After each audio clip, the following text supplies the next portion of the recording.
హరే కృష్ణ. శ్రీకృష్ణ పరమాత్మ ధృతరాష్ట్రుడితో చెప్తాడు, పాండురాజు సంపాదించిన రాజ్యాన్ని వాళ్ళ పిల్లలకి ఇవ్వవలసిందిగా నా విన్నపము ధృతరాష్ట్ర అని చెప్తాడు. ఇప్పుడు భీష్మాచార్యుల వారు కూడా శ్రీకృష్ణుడు అంతటి వాడే వచ్చి చెప్తున్నాడు, ధృతరాష్ట్ర ఇప్పటికైనా తెలుసుకో, నువ్వు వాళ్ళ రాజ్యాన్ని వాళ్ళకి ఇవ్వు అని చెప్తాడు. ఇప్పుడు దుర్యోధనుడు మాట్లాడతాడు. దుర్యోధనుడు లేచి కోపంగా, ఎప్పుడు చూసినా నన్ను మా తండ్రిని అధర్మంగా ఉన్నారు, మీరు మంచివాళ్ళు కాదు, మీరు చెడ్డవాళ్ళు అని చెప్తారు. అసలు మేము చేసిన తప్పేంటి నాకు తెలియక అడుగుతాను. మేము మణిసభ కట్టాము, వాళ్ళని చూడటానికి రమ్మన్నాము, వచ్చాడు ధర్మరాజు.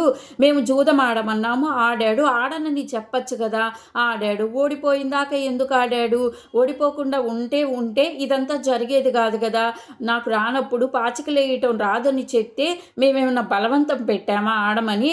ఆడమన్నాం, ఆడాడు. ఓడిపోయాడు. వెళ్ళమన్నాం, వెళ్ళిపోయాడు. ఇందులో మేం చేసిన తప్పేముంది? అసలు ఎప్పుడు చూసినా మేము అధర్మంగా ఉన్నారని చెప్తారు మీరందరూ అసలు అని చెప్తాడు దుర్యోధనుడు. అనగానే శ్రీకృష్ణ పరమాత్మ ఇప్పుడు మాట్లాడతాడు దుర్యోధనుడితో. దుర్యోధన, నువ్వు అసలు మాట్లాడే దానిలో ధర్మం ఉందా? అసలు నువ్వేమన్నా నీ గుండెల మీద చెయ్యేసుకొని చెప్పు. నువ్వు ఎప్పుడూ కూడా వాళ్ళతో వైరం లేకుండా ఉన్నావా? నువ్వు చిన్నప్పటి నుంచి వాళ్ళంటే నీకు ఇష్టమే లేదు. వాళ్ళని విషసర్పాలతో కాటేపించావు. తర్వాత భీముడికి విషమన్నం పెట్టి చంపాలని చూశావు. ఎప్పుడు నీకు వైరం లేకుండా ఉన్నది? నువ్వు అసలు ఈ కురు సామ్రాజ్యంలో అందరూ చనిపోవాలనుకుంటున్నావా? అన్నదమ్ముల పిల్లలందరూ కలిసి ఉండాలని నేను కోరుకుంటున్నాను. నువ్వు వాళ్ళ రాజ్యాన్ని వాళ్ళకి ఇస్తే గనక, వాళ్ళు సంపాదించిన రాజ్యమే కదా, వాళ్ళ తండ్రి సంపాదించిందే కదా, నువ్వు ఇయ్యటానికి ఏంటి నీకు ఇంత ఇబ్బంది అని చెప్తాడు. చెప్పి వాళ్ళ రాజ్యాన్ని వాళ్ళకి ఇవ్వాల్సిందే అని అంటే, ఇప్పుడు వినేనట్టుగా లేడని మళ్ళీ గాంధారి మాతని పిలుస్తారు సభలోకి.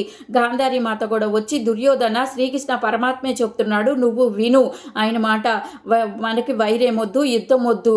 ఈ కురు సామ్రాజ్యం రెండు ముక్కలు అవ్వటం, యుద్ధం చేసి చనిపోవటం నాకు ఇష్టం లేదు. నా మాట విని ఇచ్చేయి వాళ్ళ రాజ్యాన్ని గాంధారి మాత చెప్తుంది. చెప్పిన తర్వాత ఇంకా దుర్యోధనుడికి బాగా కోపం వస్తుంది. వచ్చి బయటికి వెళ్ళిపోతాడు. వెళ్ళిపోతుంటే భీష్మాచార్యుల వారు లేచి, అసలు దుర్యోధన, సభా మర్యాద తెలుసా నీకు? నువ్వు ఇంత పెద్దవాడైన శ్రీకృష్ణ పరమాత్మ వచ్చి మాట్లాడుతుంటే నువ్వు వెళ్ళిపోతావా? ఇదేనా అసలు నీ పద్ధతి అని గట్టిగా మందలిస్తాడు. అయినా వినకుండా బయటికి వెళ్ళిపోతాడనమాట. వెళ్ళిపోయిన తర్వాత మళ్ళీ ఇప్పుడు శ్రీకృష్ణ పరమాత్మ మాట్లాడతాడు ధృతరాష్ట్రుడితో. ఏం చెప్తాడో నెక్స్ట్ వీడియోలో చెప్తా. హరే కృష్ణ.